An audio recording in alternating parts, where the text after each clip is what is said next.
Assalamualaikum warahmatullahi wabarakatuh. Kali ini kita mau membahas tentang strategi pengisian deskripsi diri pada sertifikasi dosen. Ya, pengisian deskripsi diri ini merupakan langkah terakhir, ya, atau tahapan terakhir dalam tes sertifikasi dosen. Ya, sebelumnya kita sudah pengisian penilaian dari atasan, penilaian dari teman sejawat, kemudian penilaian dari mahasiswa. Nah, ketika langkah itu dinyatakan lulus, kita bisa melanjutkan ke langkah yang terakhir ini, pengisian deskripsi diri. Nah, bagaimana strategi pengisian deskripsi diri? Baiklah, kita langsung saja bahas.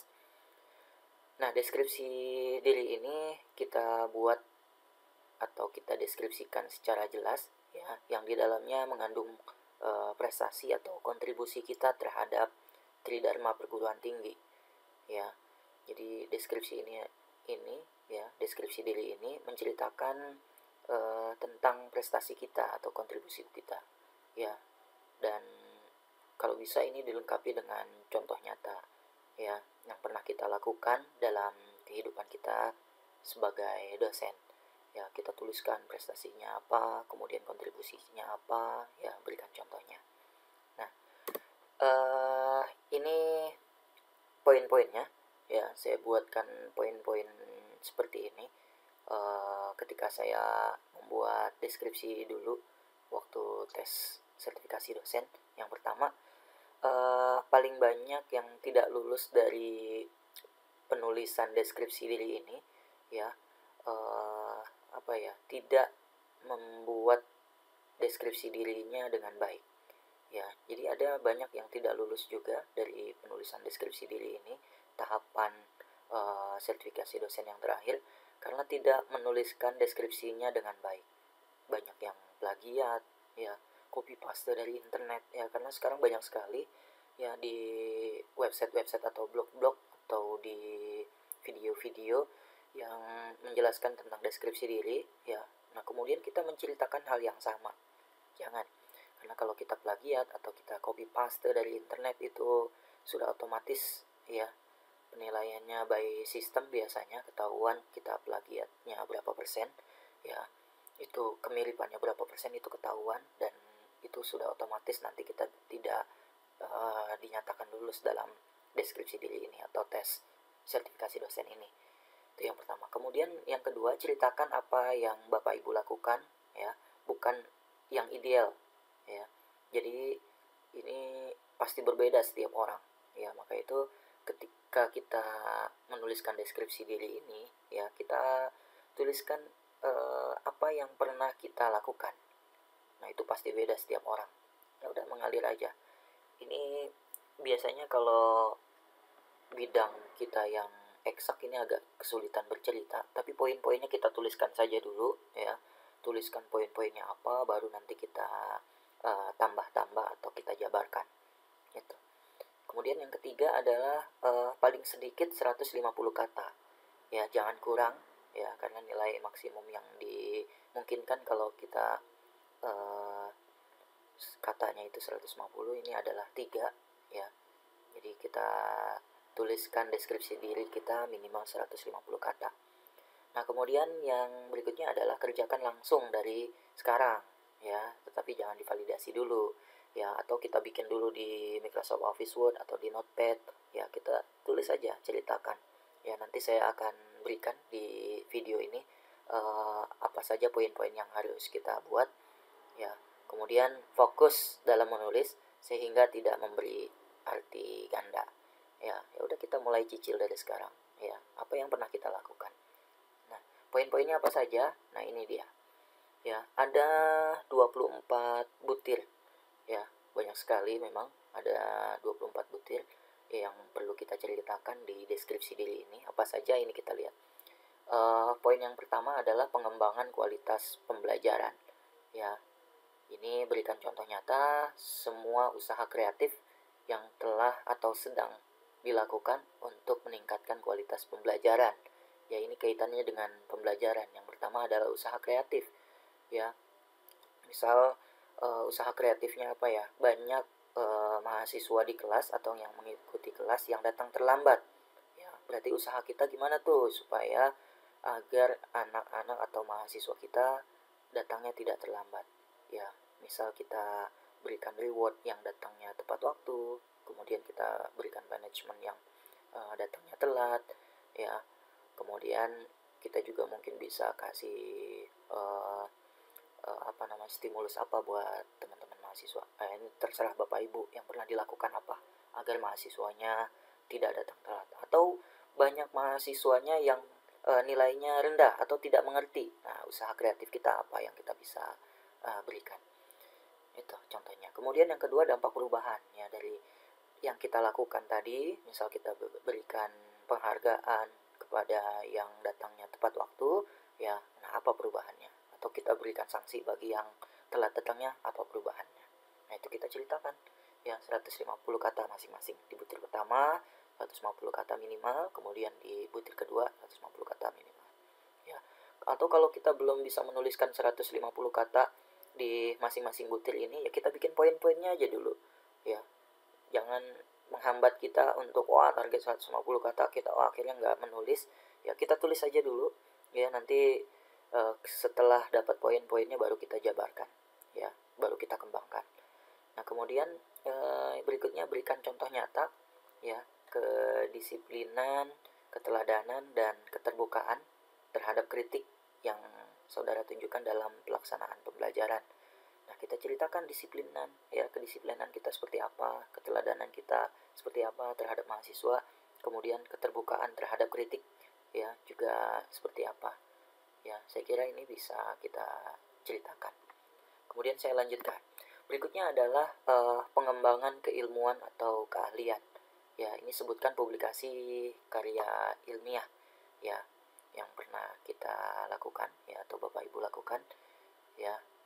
Yang pertama, publikasi karya ilmiah, kemudian makna dan kegunaan, nilai inovasinya apa, ya, konsistensinya bagaimana, kemudian target kerjanya seperti apa, ya.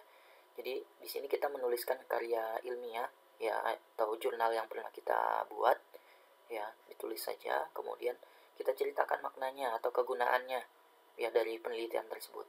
Ya, saya dulu membuat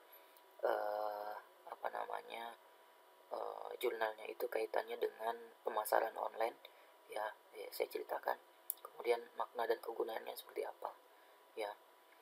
Kemudian nilai inovasinya, inovatif ya, inovatif ini asal katanya dari inovasi ya, berarti apa inovasinya ya. Ini banyak yang menggunakan internet saat ini ya, tapi tidak dimanfaatkan secara optimal ya. Dengan jurnal yang saya buat atau penelitian yang saya buat ya, ini memudahkan untuk bisa menggunakan internet dalam kesehariannya, baik untuk jualan ya, berdagang ya, atau juga untuk mencari pengetahuan lewat situ. Nah, kemudian konsisten ya, jadi antara keilmuan kita ya, bidang kita dengan jurnal yang kita tulis ya, ini ada konsistensinya ya, jadi jangan di luar bidang kita gitu, ini konsisten. Kemudian target kerja, nah, target kerjanya seperti apa. Baik, saya lanjutkan. Nah, kemudian poin berikutnya adalah pengabdian kepada masyarakat ya. Memang di penulisan deskripsi diri ini adalah penggambaran dari tridharma yang pernah kita lakukan ya. Kayak itu poin yang berikut ini adalah pengabdian kepada masyarakat ya. Berikan contoh penerapan ilmu atau keahlian Bapak Ibu dalam berbagai kegiatan pengabdian kepada masyarakat ya.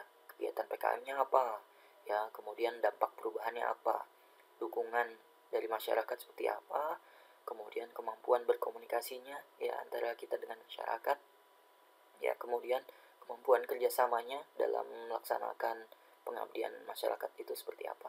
Silakan dijelaskan masing-masing minimal 150 kata. Nah, ini baru butir ke-15. Nah, kemudian kita lanjutkan. Berikutnya adalah pengelolaan institusi ya. Jadi ini berikan contoh kontribusi kita ya sebagai dosen ya, berupa pemikiran untuk meningkatkan kualitas manajemen pengelolaan institusi ya. Jadi kontribusi kita apa terhadap kontribusi, baik itu kepada universitas, fakultas, jurusan ya, atau kita sebagai laboratorium, ya kan kadang juga ada yang ditugaskan sebagai pengelola lab, ya, atau kita pernah membantu di institusi seperti apa. Ya, ini kita ceritakan. Ya, ini ada butir ke-16, implementasi kegiatan dari usulan pemikiran. Jadi kita mengusulkan apa, kemudian pelaksanaannya, kemudian kita ceritakan di butir ini.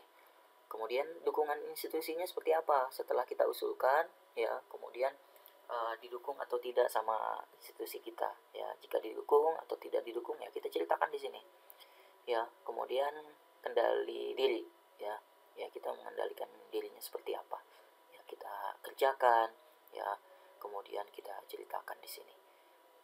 Berikutnya adalah tanggung jawab, ya, ya kita bertanggung jawab seperti apa, ya, tanggung jawab kita terhadap institusi, ya. Kemudian berikutnya keteguhan pada prinsip, ya kita ceritakan juga keteguhan kita pada prinsip yang kita punya, ya. Misal kita punya prinsip kita disiplin, kemudian juga kita punya prinsipnya kita harus menulis, ya kita harus menjadi toladan, ya kita ceritakanlah di sini juga. Kemudian yang berikutnya ini yang terakhir, ya, peningkatan kualitas kegiatan kemahasiswaan. Jadi kontribusi kita terhadap bidang kemahasiswaan seperti apa, ya. Ini berikan contoh nyata peran Bapak Ibu sebagai dosen, baik berupa kegiatan maupun pemikiran dalam meningkatkan kualitas kegiatan kemahasiswaan, ya, dan bagaimana dukungan institusi dalam implementasinya, ya.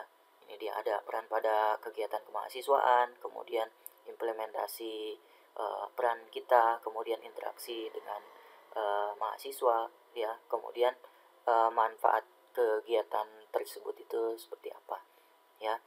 Nah, ini mungkin ada 24 poin yang kita kerjakan di dalam deskripsi diri, ya. Tadi diantaranya saya ulang lagi. Yang pertama ini, ya, usaha kreatif, dampak perubahan, kemudian kedisiplinan, keteladanan, keterbukaan terhadap kritik, ya, publikasi karya ilmiah, makna dan kegunaan, nilai inovatif, konsisten, target kerja, ya, kemudian kegiatan PKM, dampak perubahan, dukungan masyarakat, kemampuan, dan sampai yang tadi ke 24 butir, ya. Terakhir adalah manfaat kegiatan. Baik, sebelum saya tutup, saya akan memperlihatkan deskripsi diri saya. Sebelum saya bikin deskripsi diri, saya membuat riwayat hidup terlebih dahulu, ringkasan, ya, buat akhirnya nanti saya bisa ceritakan di deskripsi diri saya, ya, kaitannya dengan Tridharma perguruan tinggi, ya. Yang pertama adalah pengajaran, saya tulis mata kuliah apa yang saya pernah ajar, ya, di semesternya, kemudian SKS-nya, kemudian di penelitian juga apa jurnal yang pernah dibuat, judul-judulnya seperti ini.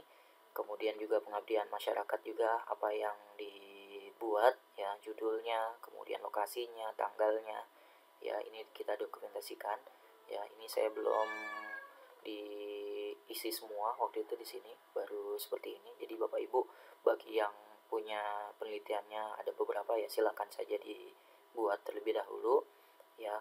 Kemudian pengabdiannya juga. Nah, berikutnya adalah pelatihan-pelatihan atau seminar yang pernah diikuti. Nah, ketika kita sudah membuat ringkasan seperti ini, kaitannya dengan pengajaran, penelitian, pengabdian, kemudian sama seminar-seminar, baru saya tuangkan di dalam deskripsi diri, kemudian mengikuti poin-poin seperti tadi yang diminta. Baik, saya akan bahas satu butir saja, ya. Khawatir nanti Bapak Ibu bisa terpengaruh sama saya, ya, karena ini bisa mempengaruhi juga ketika kita lihat di internet atau lihat di blog gitu, ya. Kita mau tahu seperti apa sih orang menceritakannya, kadang suka terpengaruh. Maka itu saya akan bahas di satu butir saja. Oke, kaitannya dengan pengembangan kualitas pembelajaran, berikan contoh nyata semua usaha kreatif yang telah atau sedang Bapak Ibu lakukan untuk meningkatkan kualitas pembelajaran. Kemudian jelaskan dampaknya. Nah, butir yang pertama adalah usaha kreatif. Nah, ini saya ceritakan begini nih. Menurut saya, menjadi seorang dosen adalah tugas mulia karena ikut ikut serta dalam mencerdaskan anak bangsa, dan seterusnya.